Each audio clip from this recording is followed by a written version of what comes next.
नमस्कार दोस्तों, इस वीडियो में आप लोग को बताने वाला हूं हैड वर्सेस हैड मतलब हैड के साथ हम हैड का यूज कब करते हैं। इस वीडियो में आप लोग को देखने को मिलेगा नॉर्मल सेंटेंसेस और सभी प्रकार के सेंटेंसेस जहां पर हैड प्लस हैड का यूज हम करते हैं।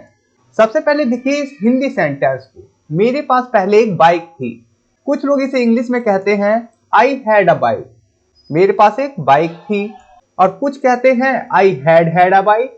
सवाल ये नहीं है कि कौन सा सेंटेंस पॉसिबल है, सवाल ये है कि कब कौन सा सही है। और सबसे बड़ी कंफ्यूजन तब होती है जब सेंटेंस में बिफोर लिखा ही ना हो, तो ये पहले वाला सेंस क्यों आता है हैड के साथ हैड यूज करने से। आज की इस वीडियो के बाद हैड या फिर हैड प्लस हैड कब यूज करते हैं, किन सेंटेंसेस में यूज करते हैं, जैसे कि नॉर्मल सेंटेंसेस में, कंडीशनल सेंटेंसेस में, स्पोकन इंग्लिश के सेंटेंसेस में या फिर एग्जाम इंग्लिश में, सब कुछ क्लियर हो जाएगा, गारंटीड। सबसे पहले आप लोग देखिए हैड का रियल मीनिंग क्या होता है। अगर हम बात करें हैव, हैज या हैड की, तो इसका एक मीनिंग तो ये हो जाता है कि कोई चीज जब हमारे पास होती है तब हम इन तीनों में से किसी एक का यूज करते हैं। जैसे आई हैव अ पेन, मेरे पास पेन है। आई हैड अ पेन, मेरे पास पेन था, मतलब पास्ट के लिए हमने हैड का यूज कर लिया और प्रेजेंट के लिए हम हैज या हैव का यूज करते हैं according to subject. Part number 2 देखिए सिंपल पास्ट। अगर हम कहते हैं आई हैड अ बाइक, मेरे पास एक बाइक थी, इसका मतलब है स्ट्रक्चर, सब्जेक्ट, उसके बाद हैड, उसके बाद जो भी ऑब्जेक्ट था उसे रख देते हैं। मीनिंग क्या होता है, ये पास्ट फैक्ट को बताता है, पास्ट की सच्चाई को या तथ्य को। टाइम क्लियर होता है या समझने लायक होता है। कोई दूसरा पास्ट पॉइंट नहीं होता इसके साथ, मतलब दो पास्ट के काम नहीं होते जब हम हैड का यूज करते हैं। आई हैड अ बाइक, मेरे पास एक बाइक थी, हम दूसरा काम यहाँ पर नहीं बताते हैं। एग्जाम्पल देखिए, मेरे पास एक बाइक थी तो हम बोल देते हैं आई हैड अ बाइक।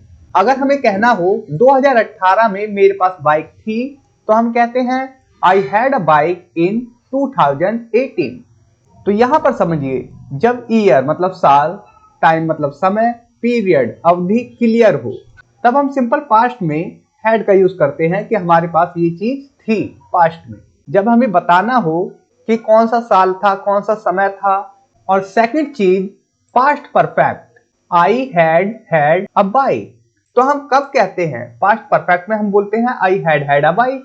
और यहीं से असली गेम शुरू होता है। स्ट्रक्चर, सब्जेक्ट प्लस हैड, उसके बाद हम जो भी चीज थी उसे रखते हैं। तो यहां पर ये जो फर्स्ट वाला हैड है ये हेल्पिंग वर्ब के रूप में काम करेगा, और ये वाला जो हैड है ये वर्ब की थर्ड फॉर्म के रूप में काम करेगा कि कोई चीज हमारे पास थी। मतलब पास्ट से भी पहले का पास्ट, पहले था बाद में कुछ बदल गया। कंपैरिजन मौजूद है, विजिबल या हिडन, मतलब कि वो दिख भी सकता है या फिर वो छुपा भी हो सकता है, जो कंपैरिजन है। एग्जाम्पल देखिए, मेरे पास पहले एक बाइक थी, आई हैड अ बाइक, मेरे पास पहले एक बाइक थी। आप कहेंगे यहाँ पर बिफोर नहीं आया, पहले के लिए, तो भी ये सेंटेंस अंडरस्टूड है कि मेरे पास पहले थी, तभी हम डबल हैड का यूज कर रहे हैं यहाँ पर। अब देखिए सबसे important rule, past perfect before word पर डिपेंड नहीं करता। अगर हम बिफोर नहीं भी लगाते तो भी वो बताता है कि पास्ट का भी पास्ट है, मतलब जो पास्ट में हुआ था उससे भी पहले कुछ हुआ था, तब हम पास्ट परफेक्ट का यूज करते हैं। पास्ट परफेक्ट टाइम रिलेशन पर डिपेंड करता है। सेंटेंस देखिए, मेरे पास पहले एक बाइक थी, इसीलिए इंग्लिश ब्रेन ऑटोमेटिकली बोलेगा आई हैड अ बाइक। जब हिंदी में पहले वाला सेंस लाना है पास्ट का भी पास्ट, तो हम बोलते हैं आई हैड अ बाइक, मेरे पास पहले एक बाइक थी। स्पोकन वर्सेस एग्जाम क्लैरिटी, देखिए स्पोकन इंग्लिश में हम बोलते हैं आई हैड अ बाइक, मेरे पास एक बाइक थी। कॉन्टेक्स्ट इनफ है, मतलब कि काफी है इतना बोलना, तो भी ये अंडरस्टूड है जब हमने हैड का यूज किया, ये पास्ट परफेक्ट की बात है, मतलब पास्ट का भी पास्ट। और एग्जाम या राइटिंग की बात करें तो हम कह सकते हैं आई हैड अ बाइक, मेरे पास एक बाइक थी बिफोर आई मूव्ड हियर, मेरे यहाँ आने से पहले। नौकरी से पहले मेरे पास बाइक थी, I had a bike before I got the job, मतलब नौकरी मिलने से पहले मेरे पास एक बाइक थी, अब नहीं है। अगर हम इसे बोल देते हैं I had a bike before I got the job, ये सेंटेंस भी करेक्ट है। इसका मतलब भी है आई हैड अ बाइक, मेरे पास एक बाइक थी, before I got the job, नौकरी मिलने से पहले। लेकिन जब हम बोलते हैं आई हैड अ बाइक, तो ये बिल्कुल क्लियर करता है कि पहले थी, अब नहीं है। ये एक सीक्वेंस बताता है कि जब मुझे पास्ट में नौकरी मिली, उससे भी पहले मेरे पास एक बाइक थी। अब कंडीशनल वाला सेक्शन, जहां 90% लर्नर्स गलती करते हैं। सबसे पहले जीरो कंडीशनल देखिए। अगर हम कहते हैं इफ आई हैव टाइम, अगर मेरे पास समय होता, आई स्टडी, मैं पढ़ाई करता, यहां पर हम हैड का यूज नहीं करेंगे क्योंकि ये तो पास्ट को दिखाता है। अगर हम बात करें फर्स्ट कंडीशनल की, इफ आई हैव मनी, अगर मेरे पास पैसा होता, I will buy a car, मैं एक कार खरीदूंगा। यहां पर भी हम हैड का यूज नहीं करते क्योंकि फर्स्ट कंडीशनल में हम पास्ट की बात नहीं करते हैं। सेकंड कंडीशनल देखिए, इफ आई हैड मनी, अगर मेरे पास पैसा होता, I would buy a car, मैं एक कार खरीदूंगा, ये पास्ट की बात है। लेकिन हम सिंगल हैड का यूज करेंगे, हैड का यूज यहां भी नहीं करेंगे। तब यूज कहां करेंगे देखिए, थर्ड कंडीशनल में। और यहां पर स्ट्रक्चर देखिए, इफ, उसके बाद सब्जेक्ट, उसके बाद हैड प्लस हैड, उसके बाद सेकंड सेंटेंस सब्जेक्ट, उसके बाद वुड का यूज कर सकते हैं, कुड का यूज कर सकते हैं, उसके बाद हैव, उसके बाद वर्ब की थर्ड फॉर्म। एग्जाम्पल, अगर मेरे पास पैसे होते तो मैं कार खरीद लेता। इफ आई हैड मनी, अगर मेरे पास पैसे होते, पास्ट के भी पास्ट में, I would have bought a car, तो मैं एक कार खरीद लेता। अगर उसके पास अनुभव होता तो उसे नौकरी मिल जाती। If he had experience, he would have got the job। Simple है ना, आप लोग को समझ में आया होगा कि कहां पर हम हैड का यूज करेंगे। देखिए condition past, result past, situation change नहीं हो सकती। Common fatal mistake, if I had money I would have bought a car, ये सेंटेंस रॉन्ग है। क्यों रॉन्ग है? ये सेकंड प्लस थर्ड का रॉन्ग मिक्स है। इफ वाली क्लॉज तो सेकंड कंडीशनल की है और ये वाली क्लॉज जो है ये थर्ड कंडीशनल की है, इसलिए सेंटेंस रॉन्ग हो गया। यहां पर हैड आना चाहिए था। करेक्ट कैसे होगा? If I had money I would have bought a car, अगर मेरे पास पैसे होते तो मैं एक कार खरीद लेता।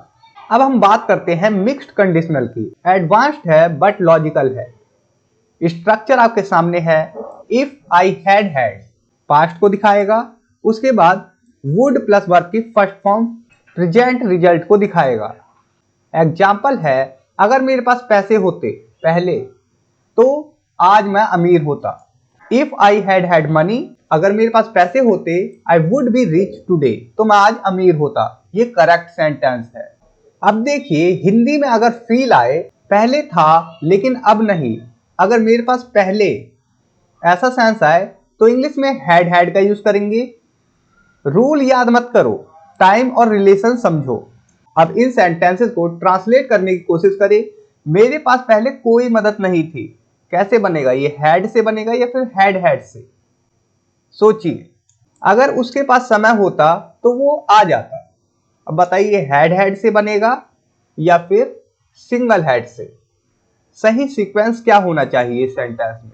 क्या तुम्हारे पास पहले ये मौका था? अब देखिए आंसर क्या है। I had not had any help, पहले मेरे पास कोई मदद नहीं थी। पहले जहां पर भी आया डबल हैड का यूज किया। अब देखिए सेकंड आंसर है, इफ ही हैड टाइम, अगर उसके पास समय होता, ही वुड हैव कम, तो वो आता। जैसा कि यहां पर आपने देखा, अगर उसके पास समय होता तो वो आ जाता। Had you had this opportunity before, क्या तुम्हारे पास पहले ये मौका था? तो उम्मीद है आप लोग को समझ में आया होगा। अब देखिए फाइनल समरी। हैड का यूज हम करते हैं सिंपल पास्ट में फैक्ट बताने के लिए कि मेरे पास कोई चीज थी।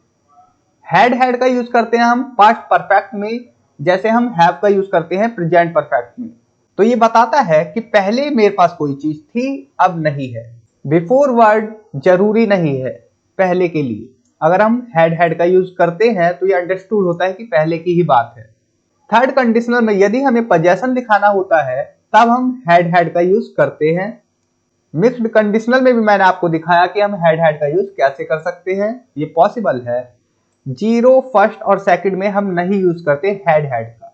सिर्फ थर्ड कंडीशनल में। जीरो में हम क्या यूज कर सकते हैं, हैव का, फर्स्ट में हैव का, सेकंड में सिंगल हैड का और थर्ड में डबल हैड का। और यहां पर मैं आप लोगों से कहना चाहता हूं, ग्रामर याद करने की चीज नहीं है, समय समझने की चीज है। पास्ट से भी पहले का पास्ट मतलब हैड है यहाँ पर। अगर आपको ऐसी रियल लॉजिक ग्रामर चाहिए तो चैनल को सब्सक्राइब करें और आप लोग डिस्क्रिप्शन में दी गई ई बुक्स पीडीएफ को बाय कर सकते हैं, जो कि कंप्लीट ग्रामर बंडल है, जिसमें आप लोग को एक्सरसाइज, आंसर की सब कुछ एक साथ मिल जाएगा।